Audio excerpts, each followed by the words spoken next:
보실 성경 말씀은 요한일서 3장 2절입니다. 사랑하는 자들아, 우리가 지금은 하나님의 자녀라. 장래에 어떻게 될 것은 아직 나타나지 아니하였으나 그가 나타내심이 되면 우리가 그와 같을 줄을 아는 것은 그에 계신 그대로 볼 것을 인함이니. 아멘. 오늘은 소일문답 베슬에서 성도들이 죽어나고 난 뒤, 그리고 부활할 때 그 영광에 대해서 말씀을 나누려고 합니다. 성도가 부활을 하게 되는 때는 예수님께서 재림하실 때에 일어날 현상인데, 예수님께서 이미 이 세상에 계실 때에 제자들에게 부활하신 몸을 보여주셨어요. 그리고 지금은 하늘로 승천하셔서 재림하실 때의 그 모습을 사도 요한 1장에서 우리가 본 대로 더 영광스럽게 빛나는 모습으로 몸을 가지신 예수님을 나타나셨습니다. 우리가 그런 주님의 부활의 그 몸을, 그 영광의 차이는 있지만은 영광스러운 그 몸으로서 우리가 부활하게 될 것이다 하는 것입니다. 세상에서는 우리가 그런 경험이 하나도 없어요. 그러니까 비교로 하고 어떤 상품이 있을 때에 그런 상품에 준하는 것이 있으면 가치가 또 보인다든지 감지력이 있는데, 부활의 몸, 벽을 뚫고도 나갔다 들어갔다 하는 몸, 그런 건 도깨비나 귀신의 영으로 알지 일반 우리가 물체적으로 생각할 수 있는 물리학적인 입장에서의 그 이해가 안 된다는 거죠. 3년 동안 주님께서 기적을 베푸시고 많은 일을 하셨어도 죽은 사람을 다시 살려내시기도 했지만 그 몸하고는 다른 몸이거든요. 근데 진짜 주님이 부활하셔서 나타나시니까 몸을 보면서도 못 믿었어요. 도깨비다 이렇게 생각을 했던 거죠. 당연히 사람 생각으로는 그렇고, 한데 주님께서 영으로만 나타난 것이 아니고 몸으로 부활한 몸을 확신시켜 주시기 위해서 그 자리에서 고기를 드시고 나는 살과 피가 있고 이런 몸이 되었다라고 하는 사실을 제자들에게 보여주셨어요. 근데 그 몸으로 또 하늘로 올라가셨으니 대기권 밖으로 가면 사람이 태양열에 타서 죽거나 되는데 또 그런 몸도 아니에요. 그런 몸, 기능적인 몸을 우리가 앞으로 받게 될 것이다 하는 것입니다. 세상에 경험 없는 일이라 사람들 안 믿으려고 하지만은 실질적으로 부활의 몸을 입었을 때는 그 영광의 기쁨에 대해서 이루 말로도 알 수가 없는 몸이 될 것입니다. 그래서 그 귀한 몸을 받기 위해서 순교도 다 당하면서도 감내하고 그 소망을 가지고, 그 소망은 단순한 인생의 철학이 아니고 실제 일어날 일로 생각하고 믿음으로 그 소망 가운데서 순교를 하고 충성을 하고 세상적으로도 매를 맞고 손해를 보고 하는 거예요. 우리가 그 영광스러운 몸을 더 빛나게 하려면 세상에서 충성스러운 정도의 삶의 이력을 가져야 되거든요. 그냥 부활할 것이다 이거보다 우리가 주님 앞에 더욱더 빛나는 부활의 몸을 얻으려면은 우리는 좀 더 주님처럼 십자가를 잘 지는 생활을 해야 되겠죠. 문제 37번에 신자들이 죽을 때 그리스도로부터 받는 혜택들이 무엇입니까? 신자가 죽었다.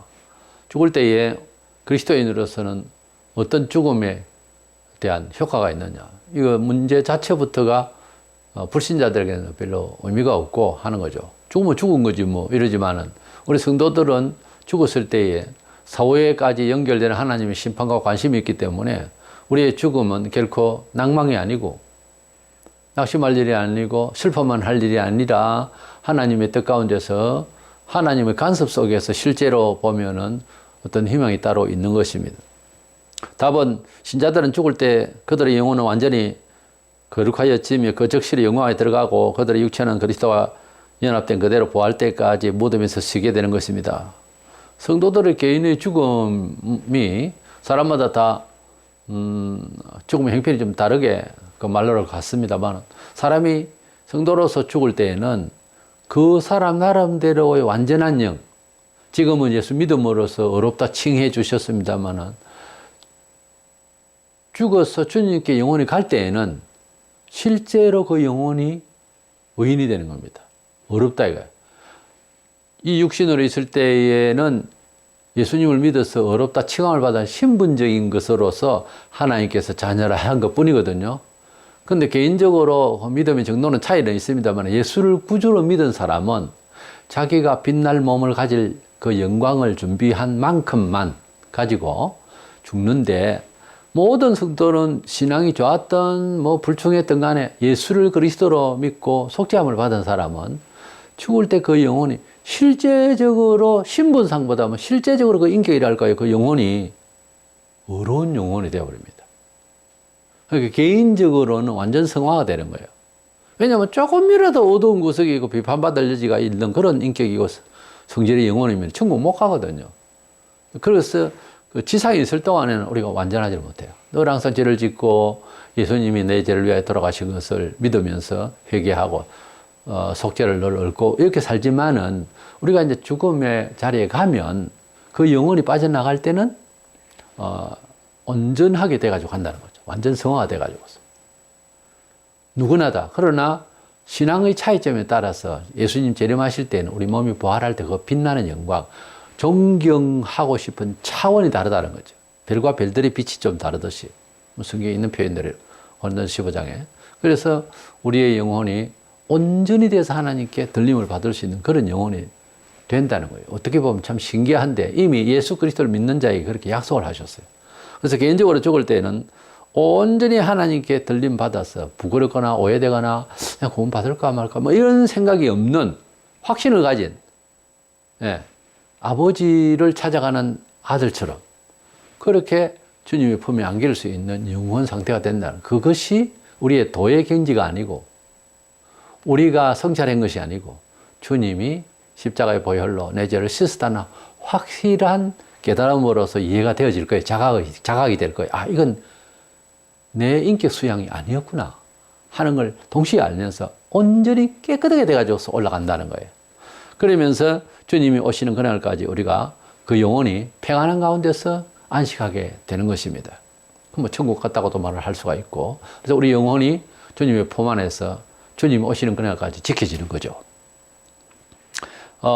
그것을 이제 짐작할 수 있는 게 예수님께서 십자가에 돌아가실 때에 마침 그날 양편에 강도 둘이가 또 못 박혀 죽게 되는데 한쪽 강도는 주님 앞에 죄를 뉘우치면서 주님 앞에 그 자기 존재에 대해서 죄로 말미암아서 나는 형벌을 받는다는 생각을 하고 느낌들이 이야기하면서 구원을 청했어요. 그때 주님께서 하신 말씀이 누가복음 23장 43절에 내가 진실로 네게 이르노니 오늘 네가 나와 함께 낙원에 있으리라. 우리 성도가 죽을 때의 유익함에 대해서 지금 문제의 답이 우리가 죽으면 낙원에 간다. 주님이 그 강도에게도 낙원에 가리라. 그랬습니다. 그래서 성도가 죽을 때는 완전히 푹 쉬는, 완전히 안식하는, 너무 고생스럽고 염려되고 골치 아픈 이 세상에 살다가 아무리 신자라 해도 참 그런 세상을 우리가 살고 있습니다. 그런데 주님의 품에 안기는 그 순간은 말로도 할 수 없이 평안한 가운데서 죽은 사람이 다시 살아서 간증하는 경우가 가끔 있어요. 오기 싫더랍니다. 영혼이 육신으로. 그만큼 평안하게 돼버려요. 그러니 우리가 예수 믿고 있는 사람들은 얼마나 그 영혼이 존귀한 존재로 신분이 바뀌었느냐 그 말이에요. 죽을 때 그렇게 편안하고 이제 유가족은 뭐 죽음 앞에서 울고불고 하지만 그 영혼은 오기 싫은 거예요. 살려주십시오 해도 오기 싫다는 거예요. 실제 그런 간증이 몇 가지 저는 들은 바가 있는데 그래서 오기 싫다는 거예요. 그만큼 온전해진다는 거예요. 성도는 죽으면 얼마나 온전하게 되는지 완벽하게 성화가 되어서 성화가 완전 성결이 되어서 개인적으로는 완전 성결이 되어서 다시는 육신으로 오고 싶지도 않을 그런 평안 가운데서 영혼이 구원을 받게 되고 안식하게 된다 하는 사실이 유익하다고 말이에요. 서대반 집사가 선교할 때에 사도행전 7장 60절에 무릎을 꿇고 크게 불러 이랬대 주여 이 죄를 저들에게 돌리지 마옵소서 하고 이 말을 하고 자니라. 성도는 잠잔다고 그랬어요. 나사로가 죽었을 때도 우리 친구가 나사로가 죽었다 안 가는 잔다 그랬어요. 자고 있다. 자고 있으면 깨잖아요. 지금 죽은 게 아니고 잔다 하면 깨겠죠 잠이. 그와 같이 우리 성도들은 주님 오실 때까지 무덤에서 잔다. 예. 우리가 주님을 믿는 사람은 뭐 죽었다 이렇게 사망했다 이렇게 표현을 하지만 그러나 그건 과학적인 의사가 할 말이고 우리는 잔다. 우리는 자고 긴 잠을 자다가 주님이 오시면 육신이 부활의 몸으로 다 일어날 것이다 하는 것입니다. 그래서 서대반 집사를 죽었다 안 가고 잔다 그렇게 표현합니다. 데살로니가 전서 4장 14절에 우리가 예수님이 죽었다가 다시 사심을 믿을진데 이와 같이 예수 안에 자는 자들도 하나님이 저와 함께 데리고 오시리라. 예수 안에서 자는 자, 죽은 자를 말합니다. 그래서 예수 믿고 죽는 것은 잠자는 것이지 죽었다고 하는 절망의 존재가 아니다. 우리의 유익함은 죽은 것이 아니고 자고 있다는 것입니다. 자고 있다고 여기고 너무 슬퍼할 것이 아니라는 거죠. 성도가 가족이나 형제가 죽었을 때 잠을 잔다. 오래도록 잠을 잘 것이다. 주님 오시는 그날까지 무덤 속에 있든지 사자밥이 되어서 불에 타서 순교하고 다 관계없어요. 그래서 우리 몸은 다시 새로운 몸으로 변신해서 나올 테니까요. 우리가 예수 믿고 죽을 때 여러 모양으로 죽는데 뭐 불에 타 죽고 이러면 아무것도 없잖아요. 사자가 잡아먹은 것도 있고 한데 그래가지고서 뭐 사고로 또 그래 죽는 수도 있지만 뭐 뜯어먹고 뭐 소화시키고 살은 어디로 갔고 또 뭐 여러 놈이 뜯어먹고 갔는 내 몸이 어디 있습니까? 그렇지면은 우리 몸이 없으니까 예수 믿은 거 허당이고 그래 됩니까? 아니잖아요. 그건 아니에요. 어떻게든지 또 찾아 하나님께서 새 몸을 우리에게 주시는 걸로 믿어야죠. 그런 손해가 어디 있습니까? 그렇기 때문에 우리는 뭐 지금 이 땅 문제가 있고 장지 문제가 참 많죠. 그래서 적당한 선에서 묻고 싶으면 묻고, 예, 그래서 그거 뭐 태우면은 저주다. 그거는 구약에 태우고 뭐 그런 경우도 발생하고 또 불교 같은 데는 또 다비식 해가지고 뭐 다 태우고 그런 거 저주스러운 생각만 할 것이 아니고 우리 몸은 하나님께 흙으로 원래 지으셨거든요. 그래서 흙으로 돌아가는데 먼지가 돼서 가든 썩어서 가든 나중에 그 몸이 어디 있습니까? 태워서 없앴던 흙으로 가서 부스부스가 흙이 돼버리고 어디 뭐 없어지면 그러면 사람 못 찾습니까? 그러니까 그런 과학적인 DNA를 찾아서 그 사람은 살이 되었던 흙을 찾아서 어떻게 만들고 하는 분이 아니고 하나님께서 부르시면 그 몸이 다 생깁니다. 하나님께서는 원래는 말씀으로 다 지으셨어요. 사자나 토끼나 다 물질적으로 이렇게 살이 있잖아요. 근데 그걸 어떻게 했는지 아십니까? 말씀으로 지었다고 그랬어요. 그래서 뭐 짜라락 만들어 놓고 아담에게 이름 지으라. 그렇게 해가지고서 만들어진 게 동물들이에요. 그래서 그걸 뭐 흙을 가지고 빚어서 만들었더니 안 돼 있어요. 하나님께서는 말씀으로 우리를 영혼을 이제 거듭나게 하실 뿐만 아니라 몸도 말씀으로 지으려고 하면 얼마든지 하실 전능하신 분이거든요.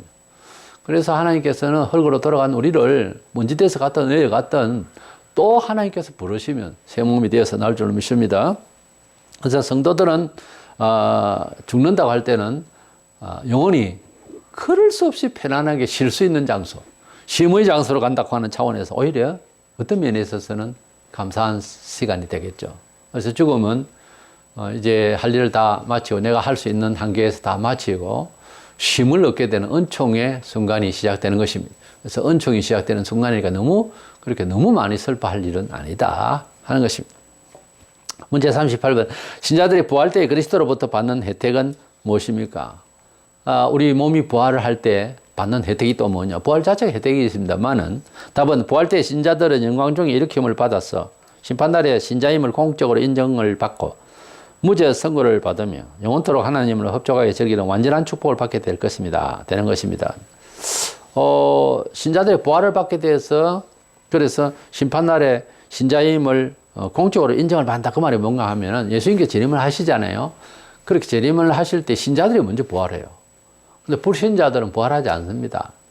제가 알기로는. 그래서 저는 역사적 전천연설을 믿는데 주님이 오셔서 신자를 새롭게 하시고 죽은 사람을 먼저 부활시키고 산자들도 동시에 부활시켜서 이 세상을 완전히 새롭게 신천신지처럼 공의 신천신지를 무공의 신지를 만들고 그래서 우리를 천년 동안 살게 할 때 불신자들도 삽니다. 천년 동안. 그리고 살 때에 우리가 하나님의 백성됨을 확실히 증명하게 된다는 거죠. 틀림없이. 자, 부활한 몸을 보라면. 예수 믿으라 할 때 왜 안 믿냐? 봐라.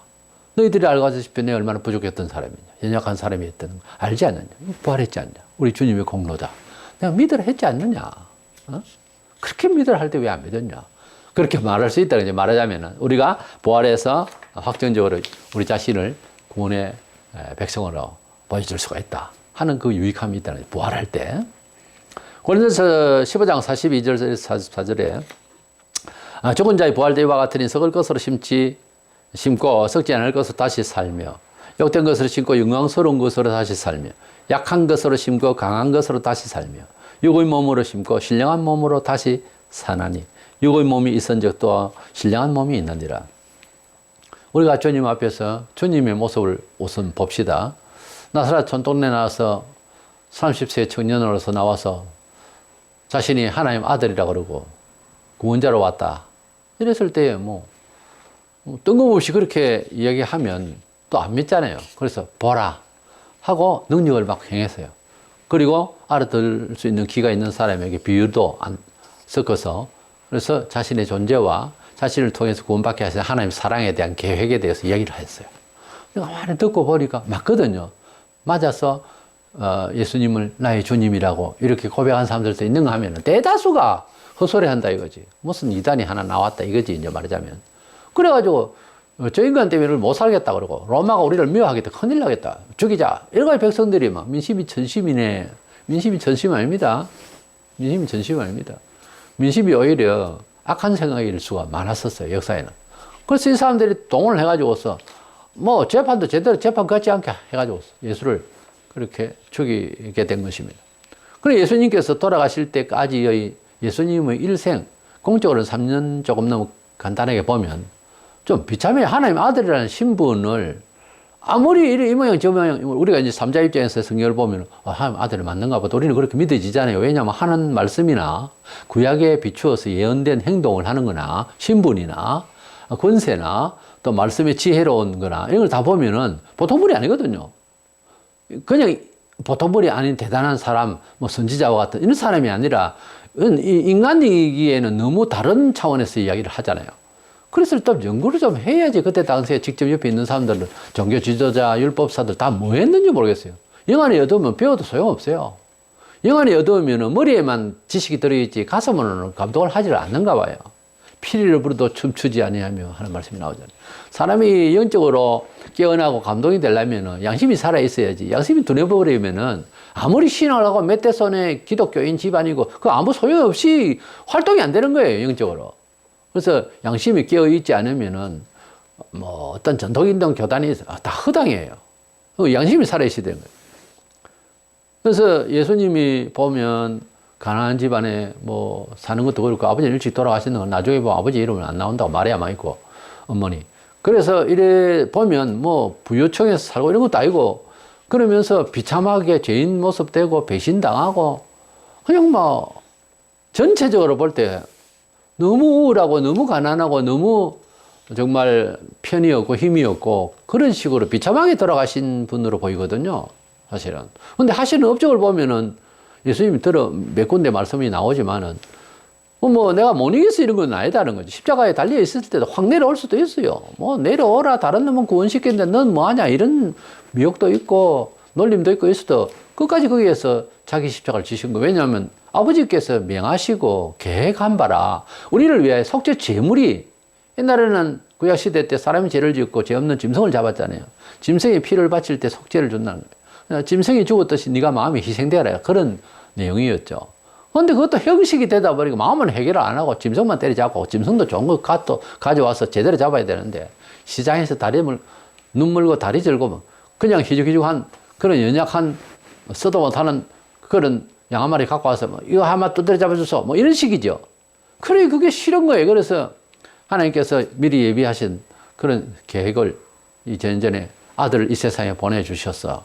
이제 제사하는 것도 이제 다 싫고 아들이 희생해서 아들의 십자가의 죽으심의 그 죽음은 죄가 있어서가 아니라 우리 죄를 위하여 대신 제물이 되셔서 돌아가신 이 죽음은 짐승 억만마리 잡아도 안 되니까 사람의 목숨이 그리고 성자의 목숨이 희생되었으니 이제 믿고 그의 공로를 믿고 회개만 하라. 구약에도요 제사 드릴 때 회개해야 돼요.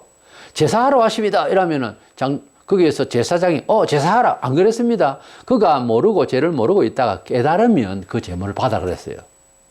구약에도 사람들이 오해를 해요. 제사만 하면 되는 그게 아니에요. 그래서 지금은 제사를 하지 말고 이제 예수님의 보혈을 믿으라고 하는 거는 이제 많이 편리해졌죠. 양을 안 잡고. 그러나 회개하는 건 똑같다고요. 회개하고 복음, 예수를 믿으라. 마가복음 1장 15절. 회개하고 제사를 드리고, 회개하고 예배를 드리고, 회개하고 감사, 회개하고 충성, 회개하고 찬송하고, 회개하고 예배를 드려야 됩니다. 원래. 그래서 구약에 회개 없이, 양심의 변화도 없이, 뭐, 양 한 마리 두드려 잡고, 뭐, 해결났다. 안 해요. 구약이라고 해서 그렇게 안 했다니까요. 반드시 양심의 운동이 있어야 되는 거예요. 다만, 제도가 바뀐 거예요. 그래서 폐지하고, 행식이 되니까. 근데 유목민들한테 그게 직접 해서 하나님 하셨는데, 그것도 폐지하고, 만민이 다 복음을 받고, 예수의 보혈, 십자가에 죽으심이 죄 때문에 우리 죄를 위하여 대속에 속죄 제물로 돌아가셨다는 것을 믿고 회개하고 주께를 나와야 된다니까요. 그냥 믿는다, 믿는다 하고 막 고함을 지르면서 그런다 하는 것이 아니고 우리 양심적으로 죄를 회개하고 뉘우치고 그래서 예수를 믿으면은 사죄를 준다는 그런 뜻이 신약이에요. 그래서 우리 주님의 그 삶을 통해서 보면은 그 몸이 뭐 되겠나 싶어도 주님이 부활하신 몸을 사도 요한이 본 거예요. 너무도 놀란 거예요. 쓰러졌던 거예요. 우리들도 이 세상에 살면서 예수 믿으면서 핀잔 맞고 연고 없이 미움받고 눈을 헐킴을 당하고 뺨을 맞을 수도 있습니다. 비참한 꼴을 많이 당해도 남이 보면 예수 믿기 때문에 저 모양이야. 뭐 그런 욕을 들어가면서 왜 믿냐? 이러지만은 그렇게 살아가고 십자가를 지고 희생해도 나중에 그 영광을 바라보면은 이런 말로도 할 수 없는 영광이 덧입혀질 것입니다. 이래서 육의 몸이 있은즉 또한 신령한 몸이 있다. 우리의 몸은 앞으로 그야말로 신비에 가까운 신령한 몸으로서 부활하게 될 것이다. 신비로운 몸이죠. 그래서 이런 몸을 생각하면서 이 세상에서 육신적으로 살아가는 모든 일들에 대해서 낙심하지 아니하고 십자가의 정신으로만 잘 감당한다면 귀한 몸으로서 귀한 일들로서 변신되어서 하나님 상을 받을 줄로 믿는 것입니다. 로마서 8장 11절에 예수를 죽은 자 가운데 살리신 이의 영이 너희 안에 거하시면 그리스도 예수를 죽은 자 가운데 살리신 이가 너희 안에 거하시는 그의 영으로 말미암아 너희 죽을 몸도 살리시리라. 예수님께서 우리에게 믿으라 하실 때에는 이제 자신을 믿으면 구원을 받는다는 하나님의 언약을 증거한 것이고요. 그것을 믿을 때에 성령을 받아야 되는 거예요. 그 성령이 어떤 거죠? 예수님을 나의 구주로 확실히 깨달아지기까지 하고 내 마음에 체험이 오면은 회개가 되어지고 그래서 오직 예수 한 분으로 충분히 만족하는 인생관이 딱 설정이 됩니다. 그러면은 그렇게 죽잖아요. 죽었을 때에 나중에 예수님 오시잖아요. 우리가 부활을 할 때 기억으로서 부활하는 것이 아닙니다. 우리 영혼 속에 영원토록 함께 있게 하리라고 하는 성령이 계시기 때문에 성령의 기능이 생명의 영이라서 몸을 부활시킨다는 거예요. 그러니까 예수를 믿고 교회를 나오고 직분은 있었는데 속에 성령이 없다가 무슨 부활 못합니다. 그 말입니다. 이 말이. 부활을 할 사람은 영이 속에 있어야 죽을 몸도 부활을 하게 되는 거예요.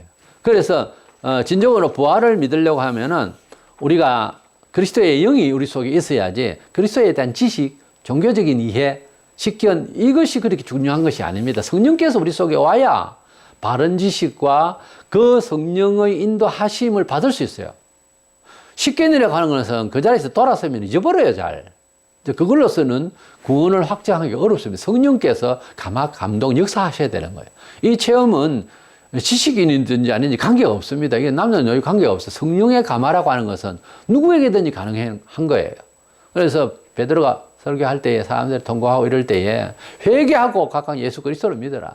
어린 나이부터 어른까지 다 성령 받는다 그랬어요. 그래서 성령님의 감화, 감동이라는 것은 예수에 대한 바른 지식 내지는 예수를 믿음으로 세상을 살아가는 바른 판단력 이런 걸 주신다는 거예요. 일일이 성경 구절 하나하나 안 돼도 성령의 역사로 된다는 거죠. 그 영의 기능적인 힘이 몸을 부활시킨다는 거예요. 하나님께서 만물을 지으실 때도 지각과 성령의 감화와 삼일체 하나님께서 이것을 지으실 때에 대조 오셔냐 만들어져라 이래가지고 만들어졌다 이런 의미보다 우리가 구원을 받을 때 예수 믿으면 구원을 받고 영생을 받다 아멘 그러 아무 내용 없이 그런 것이 아니라 성령께서 그 안에 작용한다는 거예요. 그런 기능이 발휘가 돼야 되는 거예요. 전기의 스위치를 누르면 불이 착 옵니다. 불이 오거나 스위치만 꼭꼭 누르면 불이 온다 그렇게만 이제 알고 있으면 되죠. 그러나 그것이 전류를 타고 어떻게 오는 과정에 대해서는 과학적 내용이 들어있는 거예요. 스위치만 켜면 불이 온다. 어느 날 켜니까 불이 안 오죠. 왜 안 오죠? 안에 뭐 고장이 났겠죠. 그러니까 내용을 모르는 사람은 이게 왜 고장이 났냐? 그렇게만 안 하는 거예요. 기술자는 그것을 고칠 수 있죠. 그래서 그 고치고 또 고쳐야 되고 또 그 고장이 안 나야 되는 내용은 따로 있다는 거죠. 과학적으로. 그래서 우리가 구원을 받는다. 또 우리가 몸이 부활할 것이다 하는 내용은 안에서 성령께서 작용을 한다는 거죠. 어떤 기능이 없이 무슨 일이 안 되잖아요.